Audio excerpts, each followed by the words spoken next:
네, 그러면 수업 진행하도록 하겠습니다.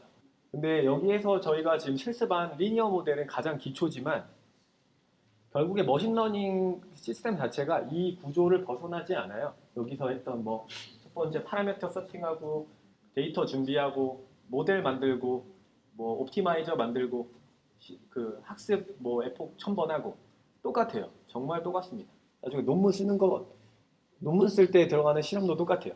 그러니까 이걸 잘하시면 나중에 뭐 수학 기초를 잘하는 사람이 나중에 응용도 잘하잖아요. 그거랑 똑같습니다. 그러면 이제 문제를 볼게요. 첫 번째 문제가 아마 데이터를 만드는 이 부분이었을 텐데, 물론 답안은 여러 가지가 될 수 있어요. 제가 의도한 거는 사실 요게 아니고 사실 이거였어요. 예를 들면 이 경우에는 numPy의 어레이로 만들어서 좀 복잡한데, 그렇게 안 하고 그냥 이 부분 지우셔도 돼요. 저 부분 끝에 지우고 이렇게 지우셔서 파이썬 리스트 형태로 만든 다음에 그냥 나중에 토치 여기에다가 이 변수를 여기다가 넣으시면 됩니다. 그러면 뭐가 달라지냐? 이쪽 위에 있는 거는 numPy든 파이썬이든 그런 데이터예요. 우리가 일반적으로 사용했던. 근데 이제 이 데이터들을 우리는 나중에 그레디언트를 계산할 거잖아요. 미분에도 쓰고 해야 되니까 토치 형태로 바꿔준 것밖에 없습니다. 그래서 혹시 numPy나 이런 거에 좀 익숙하시면은 정말 금방 돼요. 데이터는 이런 식으로 준비를 했어요. 근데 이거는 지금 보시면 알겠지만 우리가 스태틱하게 넣은 거잖아요. 근데 나중에 실제 데이터는 그렇지 않겠죠? 실제로 넘버가 뭐 엑셀 시트에 있든지 아니면 뭐 이미지면 이미지 코드 같은 게 있든지 할 거 아니에요? 그런 걸 불러옵니다. 근데 이게 눈에 가시화해서 직접 쳐보는 게 나중에 도움이 돼요. 아, 데이터가 이렇게 들어오는구나. 데이터 이렇게 처리가 되는구나. 그래서 만든 거고요. 일단 이런 토치 형태의 변수로 바꾼 다음에 두 번째로 했던 게 우리가 모델을 만들자고 했잖아요. 두 번째 모델 만드는 거는 사실 똑같죠. 아까 저희가 했던 거랑. 근데 여기에서 보시면 이제 제가 설명을 안 드린 게 토치에 .nn 이라는 라이브러리를 갖다 썼는데, nn은 이제 뉴럴 네트워크의 리니어 부분이죠. 근데 아까 이 힌트를 안 드렸더라고요. 이거 실제 문제 풀 때는. 여기서 고생하신 분들 꽤 계셨어요. 그리고 이제 그래서 아웃풋을 찍어보라는 거는 사실 우리가 여기서 nn까지만 돌리면 이미 아까 계속 말씀드린 듯이 랜덤으로 자동으로 w 값이랑 b 값이 생성이 된다고 했죠. 그 말은 여기에 이 모델에다가 그냥 데이터만 때려 넣으면 아웃풋이 무조건 나와요. 뭐든. 예측이 잘 됐든 못 됐든. 그 아웃풋이 지금 보시는 것처럼 이렇게 출력이 되어 있죠. 그 다음에 이제 수업 내용을 우리가 돌이켜보면 아웃풋은 나왔는데 정답도 있고, 근데 그 아웃풋이 예측이 잘 됐나 안 됐나 몰랐죠. 그래서 했던 게 로스를 구했죠. 로스를 구할 때는 로스 펑션이라는 특이한 걸 만들었고요. 그 로스 펑션 중에 가장 기본이 되는 게 바로 민 스퀘어드 에러 이거였죠. 이것도 같이 뉴럴 네트워크 패키지에서 민 스퀘어드 로스를 가져와서 그냥 선언만 해주면 됩니다.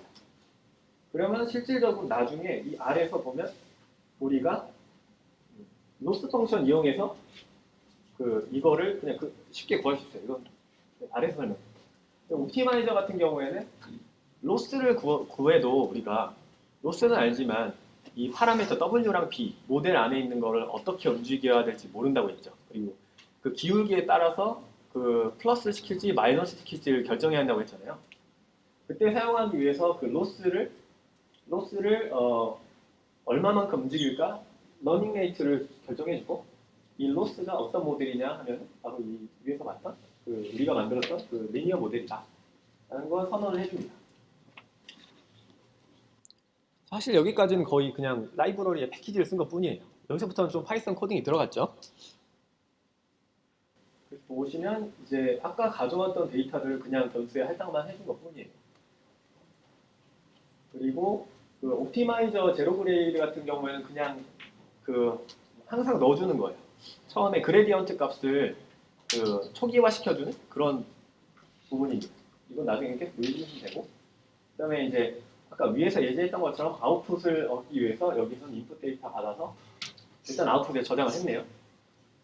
그러면 아웃풋은 우리가 이제 예측한 값, 우리가 랜덤으로 만든 W랑 B를 사용해서 예측한 값이 되고, 그 타겟 데이터 같은 경우에는 Y값, 우리가 정답으로 우리가 직접 기입했던 5시간 공부하면 70점 이런 거, 그게 정답이 여기 들어가죠. 70점. 그리고 우리가 X는 지금 보면은 5시간 데이터를 여기다 넣었죠. 5시간 우리가 예측한 모델 5시간 넣었을 때 W 곱하기 5시간 플러스 B 랜덤으로 된 거 넣어가지고 우리가 예측한 우리는 3.0 맞을 거야 이런 정도. 실제로 이 타겟 데이터는 우리가 실제로 기입한 실제 받은 점수 4.0 받았는데 3.0을 받았어요. 우리 예측한 건 3.0인데 실제는 4.0을 받은 사람이야. 그러면 로스가 커지겠죠. 로스가 커지면 이 로스를 미분해서 조금씩 움직이려고 우리는 백워드라는 거를 통해서 한 번에 그 W 값이랑 B 값을 같이 미분을 합니다. 모든 걸 한꺼번에 다 미분을 해줘요. 이 백워드라는 것 자체가. 어디서부터? 로스를 구하는 데부터. 그리고 마지막 옵티마이저에서 스텝을 해주면 그 우리가 구했던 로스랑 러닝 레이트만큼 조금씩 W랑 B 값을 움직이는 겁니다. 이게 그 가장 큰 구조고요. 앞으로 이 구조를 넘어서진 않습니다. 다른 시스템도 다 똑같아요. 그래서 보시면 그 가끔 그 실습하신 분들 중에서 지금 여기 예제 같은 경우는 로스가 지금 엄청 줄어들어가지고 0.1718 이 정도 나왔잖아요.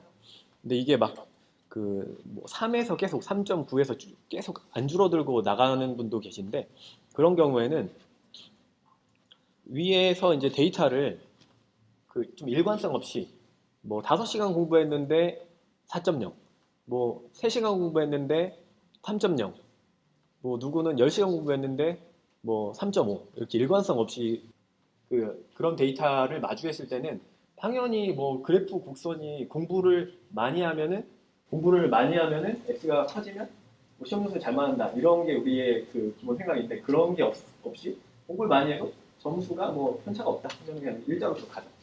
그러면 로스도 계속 그 값을 유지하게 됩니다. 결국 우리는 리니어 모델을 사용한 거니까요.